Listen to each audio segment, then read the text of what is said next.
Excuse me? What did you say? I didn't stutter. I said, pop your titty out his mouth and stop babying him. Oh my goodness, it is very rare that I get to break out the Russian accent. It is me, Dmitri, Russian cousin of JD Gent, who, a couple of months ago, showed you the video of the lady talking about the NHL, saying the NHL is about to get all intersectional up in here. Now, the video itself only got about 18 views, but regardless, it was a precursor to what has come since then. Okay, I'm gonna cut it out, guys. So, yeah, that video was a precursor to what's taken place in the NHL since then, because there was an intersectional, like a intergender hockey match that they promoted where some woman got completely blasted by a transgender. And, well, the NHL, like they weren't kidding. They went into hyper overdrive. The gentleman before us is Ivan Provorov, who is a player for the Philadelphia Flyers. The organization said, hey, we're throwing all these flag things all up on your uniforms, representing the alphabetical community. And, well, Mr. Provorov here decided otherwise.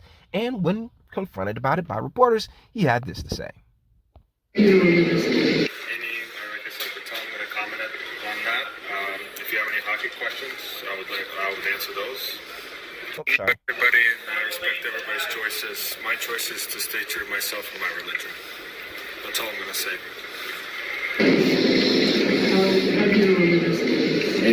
Like I said, the time I'm going to comment on that. If you have any hockey questions, I would answer those. Can you just clarify your religion? Russian Orthodox. Okay, his American accent's almost on par with mine, but regardless, that's why I started the video with the Russian accent and Dmitri, because, he's Russian Orthodox. Regardless, yeah, he's like, I ain't with the gay shit, and now there's just so much butthurt about this man's making this personal choice to be like, nah, I'm not gonna partake. And, well... And Ivan Provorov can get on a plane any day he wants and go back to a place where he feels more comfortable, take less money, and get on with his life that way, if it's that problematic for him. And he's been in North America for a long time. He played in the Western Hockey League. He's now been in Philadelphia for many years. If this is that much of a problem for him to maybe assimilate into his group of teammates and in the community and here in this country. Here's the thing, though. Not everybody's okay with this shit, and I'm tired of pretending like everybody should be. You are free. This is America. You are free to not want to be down with this shit. I don't care how much, this has been so much public pressure.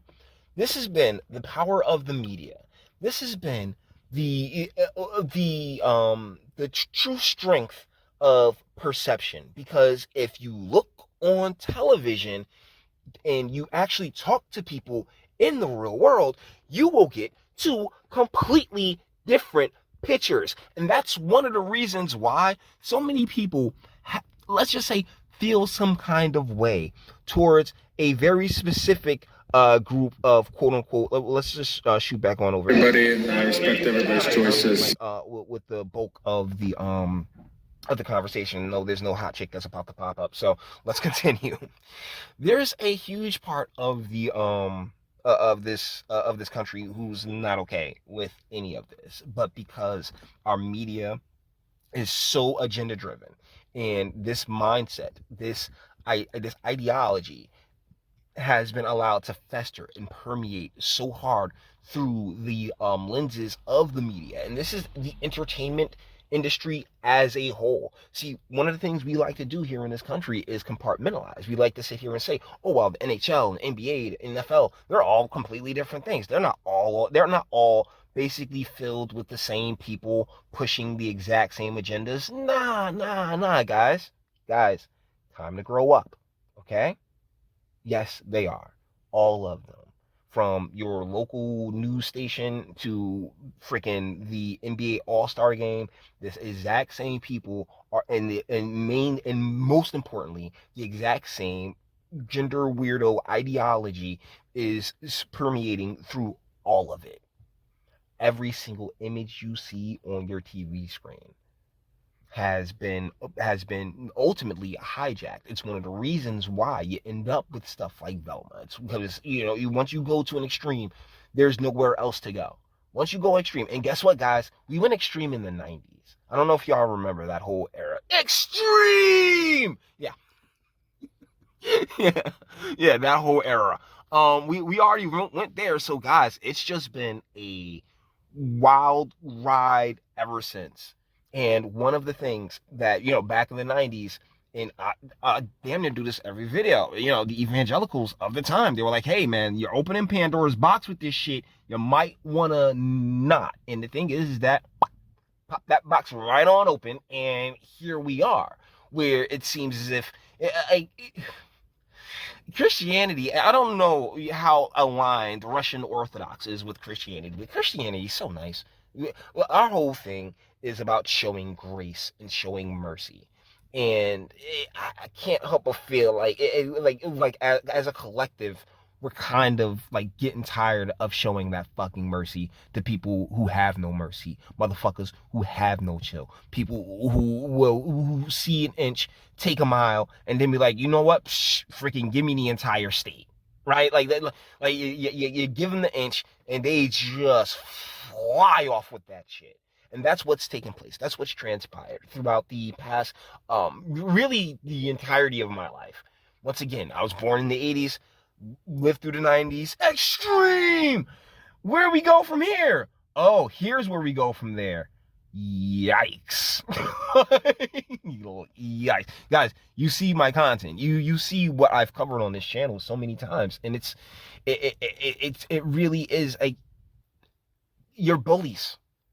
The same people, and South Park did an amazing video on this, the same people who are so adamant against bullying turn out to be the exact same. It's so strange. You die the hero. You live long enough to see yourself become the villain. You end up seeing yourself doing the exact same thing, becoming the hypocrite, doing the exact same thing that you condemned the other side for. You condemned who was once your enemies, now your underlings for. That's all it is. And you see that shit all the time, particularly in media, through these oh yes, we have to have a woman, a strong lesbian woman of color to come and show that white boy what's what. And it's just like, sis, sit down. For real. Because every time I think about, my dykey sisters, all I can think of is the meme where it's like, yeah, whenever you start to think you're crazy, remember that there's some chick sucking on a piece of plastic, and on the other end of that piece of plastic is some other chick moaning. Why did she feel that shit?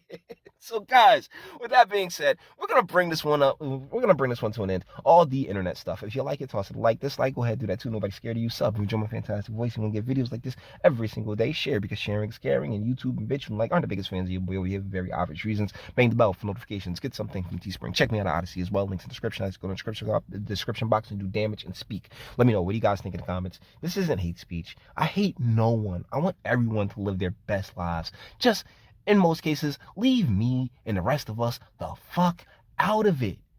Because that's where that grace is. Like, hey, go ahead, do you. Just leave us alone. And that's not where you're at anymore. You're now the fucking bullies, whether you like it or not. Your booze mean nothing. I've seen what makes you cheer. Every breath I take without your permission raises my self-esteem.